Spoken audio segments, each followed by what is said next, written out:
자, 그러면 이제 네 번째 중에 그 두 번째로 인터넷 플러스 이 부분도 한번 우선 말씀해 주시기 바랍니다. 인터넷 플러스라는 거는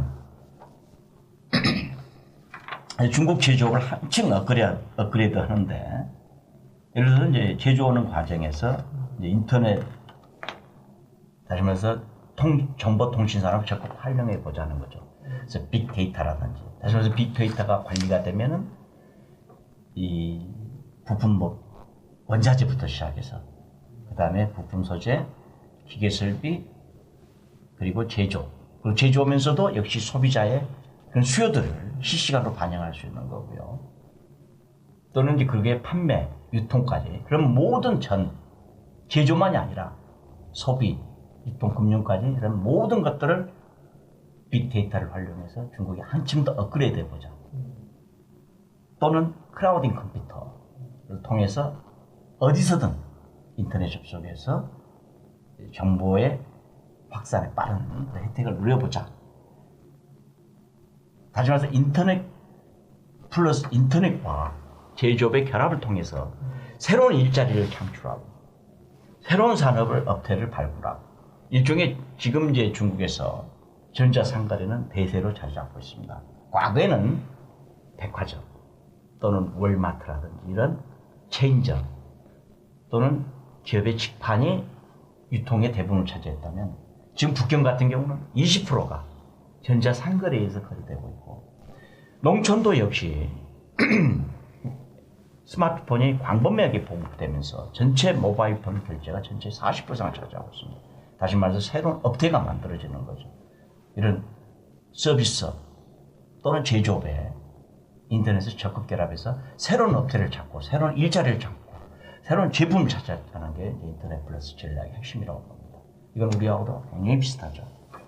근데 이제 그 말씀 주신 중에 핀테크 부분인 것 같은데, 중국이 이렇게 아주 급속하게 뭐 시장이 큰 부분도 있지만 이러기에는 정부에서의 뭐 그 규제라고 하는 부분이 좀 적은 것 같은 생각이 들어요. 한국에 비해서는 어떻게 보면 은행 업무 영역 부분인데 그 부분을 한국에 비교해 보면 조금 다른 점이 있는 것 같은데, 그런 부분 관련해서 한번 좀 말씀해 주시죠. 그걸 후발주자의 이점이라고 우리는 보통 이야기를 합니다.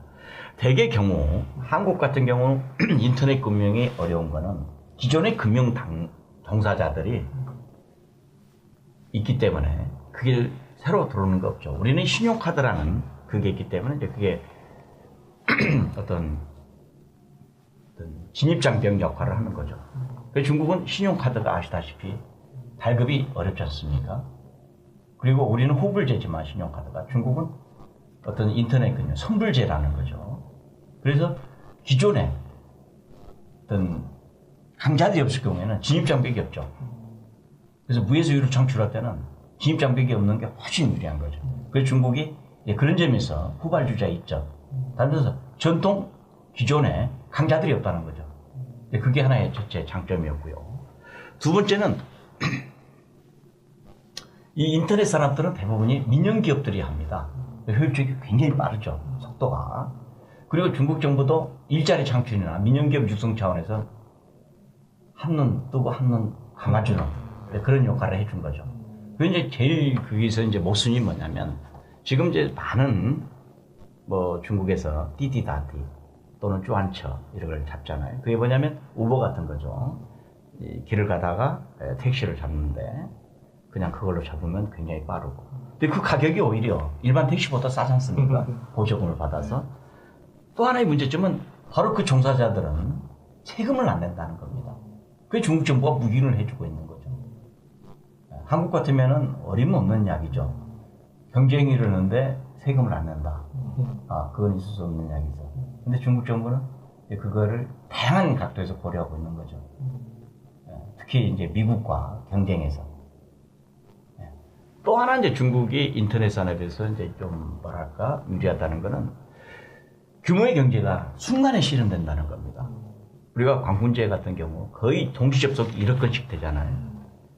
그래서 뭐 판매되는 규모가, 그 하루에 판매되는 규모가 대한민국 전체 판매되는 규모를, 인터넷 전체 전자산업 규모를 초과하는 그런 그래서 순간에 규모의 경제를 달성할 수 있기 때문에 또 광군제 같은 경우는 이미 그걸 위해서 준비하는 참여하는 기업들이 미국처럼 굉장히 많죠. 그러다 보니까 인터넷 산업이 빨리 발전할 수 있는 그런 배경이 된 거죠. 예, 알겠습니다. 네 번째